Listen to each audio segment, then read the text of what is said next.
What's up, weirdo? Shadetree Surgeon here, and it's time for another episode of the XS650 build series. And today, we're starting right away with motorcycles. Usually I've got some other dumb shit to do before we actually start working on bikes, but today, it's all bikes. If you've been keeping up with my videos, you'll know that I recently got a new front end for the XS. It's not a Springer. I decided with the way the rear brakes have been going and everything like that, that I did want the front end to have a brake. Now, I could just leave that stock XS front end on there, but it's really ugly. It's just not anything that was ever meant to be a showpiece. And even if you cleaned it up and polished it, and it would still just look bad. I mean, it's just not a good looking triple tree.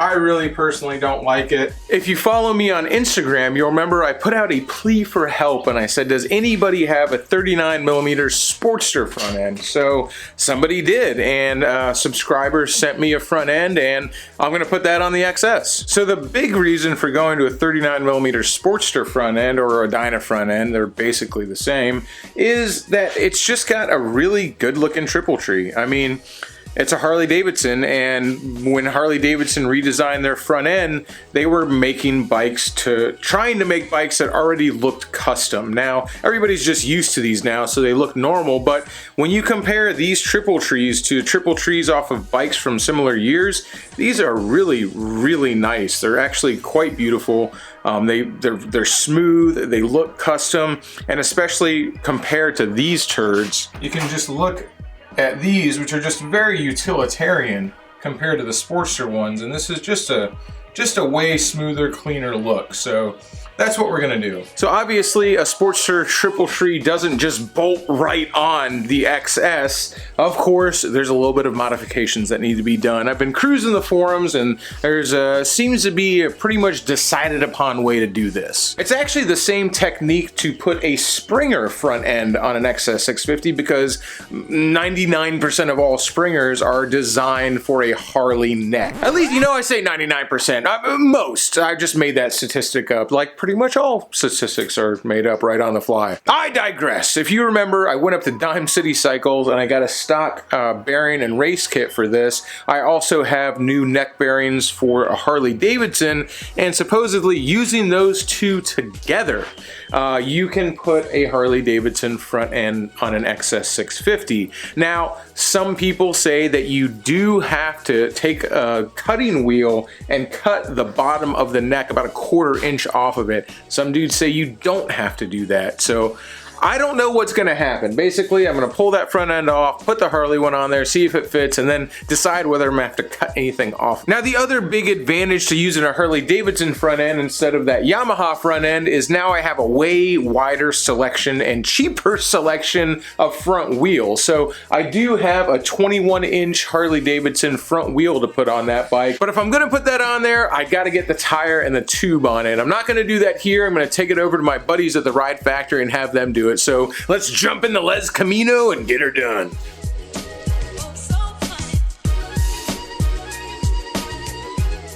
I don't think I'm ever gonna make it to unboxing therapy. I kind of suck at taking shit out. But here we go. Like the old saying goes, chrome won't get you home, but it will get you laid.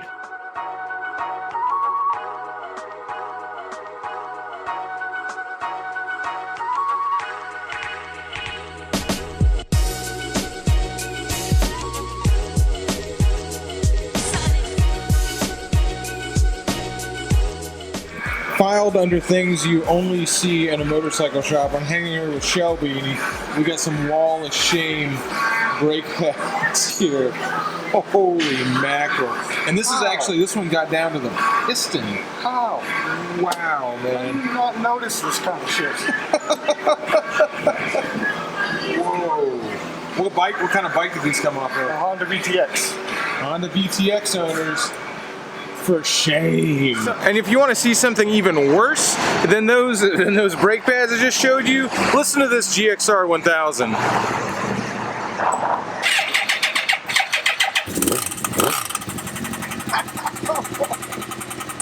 Ouch. By the way, Ride Factory does metric bikes too. So if your GSXR is making that noise, bring it on in, because chances are something ain't right. Well, all right, I'm back from the ride factory with my shiny new wheel. I got the XS here jacked up on my lift. I've got it secured back here with a jack under there to lift the front end up. I don't know if that is the approved method, so I might fall off, but I'm doing this solo, so let's give it a whirl.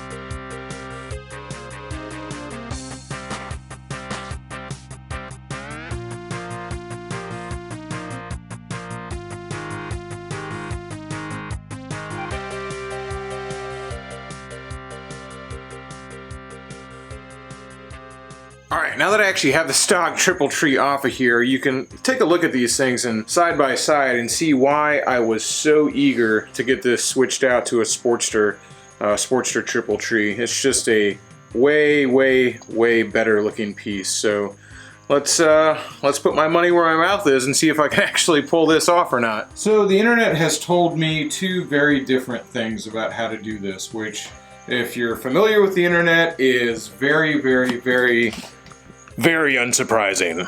Some people say that you have to cut off this bottom part of the neck right there in order to make this fit, while several other articles say that, hey, you can put Harley bearings in this neck with the XS650 races and the new front end will fit. So obviously I'm gonna try to do it without cutting it first. And if that doesn't work, it's time to break out the cutting wheel and see if I can't ruin this frame. Well, I do have new bearings and races for this, but since basically, well, it doesn't feel like it fits at all. I'm just mocking this up as of right now. I can use the stuff that is already in here. Well, I see why they say you gotta cut some off the bottom, because yep, this definitely is not fitting up into the race all the way. It just doesn't fit because of this lip right here, so I am gonna have to cut some off of this. Well, she's got to be cut, so let's see how badly I can bungle this whole thing.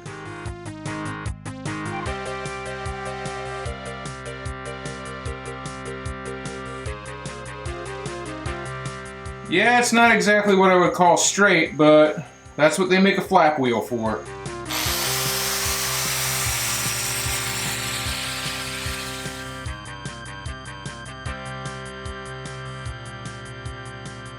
Alright, now that I got that off, well, let's go see how she fits now.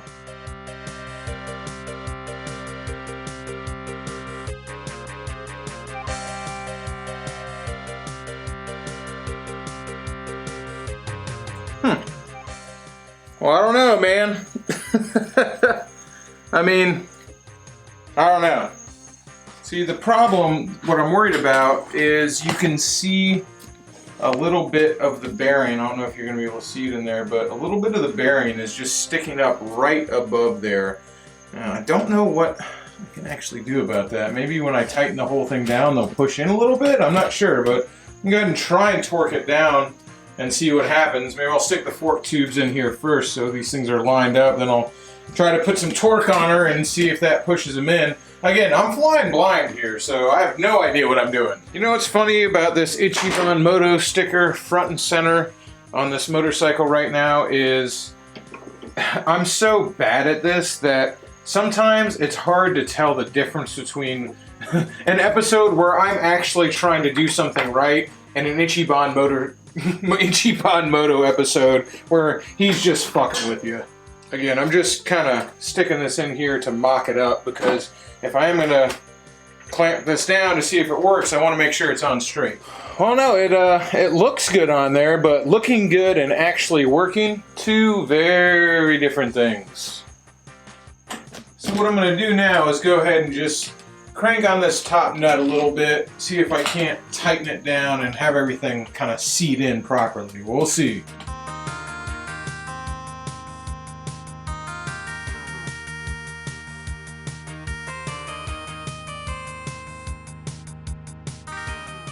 Well, I'll tell you, there's still a little bit of the bearing exposed. I'm not sure what that means. I mean, everybody on the internet, seemed pretty confident that this would work, that you could just go ahead and modify these a little bit and it would fit right on there. But like I said, the amount of bearing showing is very minimal, but it's still showing a little bit, and I don't know how to feel about that. But I guess I'll post this video and we'll see how it goes. I'm sure somebody's going to have something to tell me about how I should be doing this. Obviously this is all just kind of mocked together temporarily. This is not permanent in any way, shape, or form. But since I've got it mocked up this far, I might as well slap the front wheel on it and see how she sits. Alright, let's stick a nice shiny new wheel on what is otherwise a, right now, very dirty and disgusting chopper.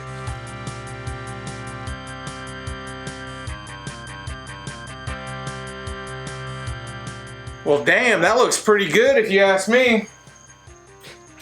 Of course, it's new and shiny, and new and shiny stuff looks good, so I don't get too excited. It's not the only thing that does actually look good on the bike.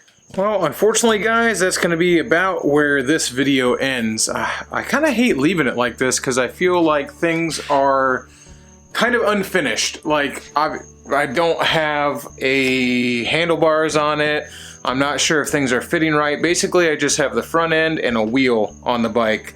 And it doesn't feel like this is finished, and it feels weird to end the video here, but this is going to have to be the end of the video because I don't have the parts I need. I need risers to put on the bike to be able to mount handlebars to it, and I don't have those. So I'm gonna have to order some, or maybe get some from, if anybody has some, I'm always willing to take parts I need. Or maybe I can go down to the Ride Factory. They might have some risers sitting around. I should have got some while I was there getting that tire put on today, but I just didn't think of it. So I'm kind of stuck. Some of the other things I need is a disc for this because it is going to have a front brake.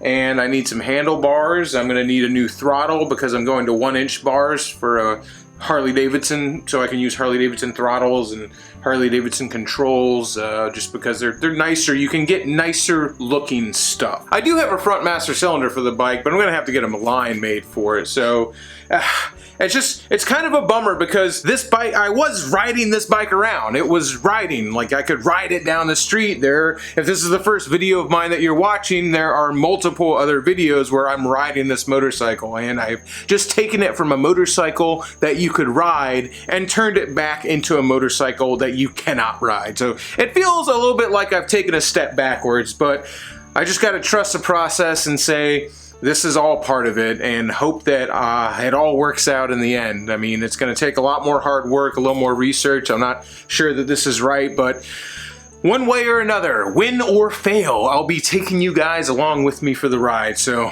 stay tuned for the next episode. We'll see what else I can mess up in this bike. And I hate saying all this, but it really does help out the channel. If you like this video, leave a like on it for me. Hit the subscribe button and hit that bell button so you get notifications. I actually hear from people all the time that they had no idea I was making 2 videos a week because my videos just aren't showing up in their subscription boxes. So hit that bell notifications. If you want to see this build series happen faster, I do have a Patreon, and trust me, it wouldn't be happening at all if it wasn't for those supporters that I have on Patreon. You guys are the ones who are making this build series happen. Trust me, every dollar I make on Patreon goes directly back into the channel. So thanks again for all your support. I appreciate you guys so much, and let me have it down in the comments because I'm sure I pissed somebody off in this video. I never fail to do so. It's the internet. If you're not pissing somebody off, you're doing it wrong. Alright guys, got a little bit of a PS on the end of this video. I'm actually heading over to Dime City Cycles right now in the Les Camino once again. I guess there's going to be no motorcycle riding at all in this video, but it's about to pour ass rain and I really didn't feel like getting wet. So I'm heading over to Dime City because they've got a special guest in town, this guy For the Bold, who runs a motorcycle YouTube channel out of England, who I think he pretty much exclusively does build series and does a lot of cafe racers and stuff like that, but has a really great channel. Make sure to check him out. Anyway, Dime City has him down here in Tampa right now because he's collaborating with them on a build, and they're building a street tracker, flat tracker, whatever you want to call it, but they're doing a build with For the Bold. I just thought that was really cool that this is all happening in my backyard, so So I'm going over there to crash the party and see what they're up to. I got Anthony for the Bold on YouTube. I got him a little Welcome to America present, so I'm looking forward to dropping that off too. So see you guys at Dime City Cycles. All right, up here at Dime City Cycle, finally shook hands with Anthony. He's much taller than I expected, which is always sort of uncomfortable for me. I really don't enjoy for people to be taller than me, but I guess I'll give him a pass in this regard. But anyway, in order to welcome him to America, I figured we'd bring him the universal welcoming gift. Thank you so much. And some local beer, man. That's from Coppertail Brewery. Oh, amazing, thank you. That's one of my favorites right there. And since you guys are actually, I'll talk about this in a little bit, but this whole build is happening in like 2 weeks. That motorcycle over there, I saw it the other day, and that was a full motorcycle. So you guys... It was a full motorcycle this morning. This morning it was a full motorcycle. So yeah, we started at 9 this morning. Yeah, I think the first episode's coming out tomorrow my time, but it'll already be out by the time you guys see this. So, because it's a crazy build, you know what? I brought something else for a celebratory taste of home. Oh, wow. When you're done, man. That's for when the build's done. Well, yeah, you'll have to come over for that. Definitely. I won't crack that open. Yeah, a little bit of the vintage ale circa 2016.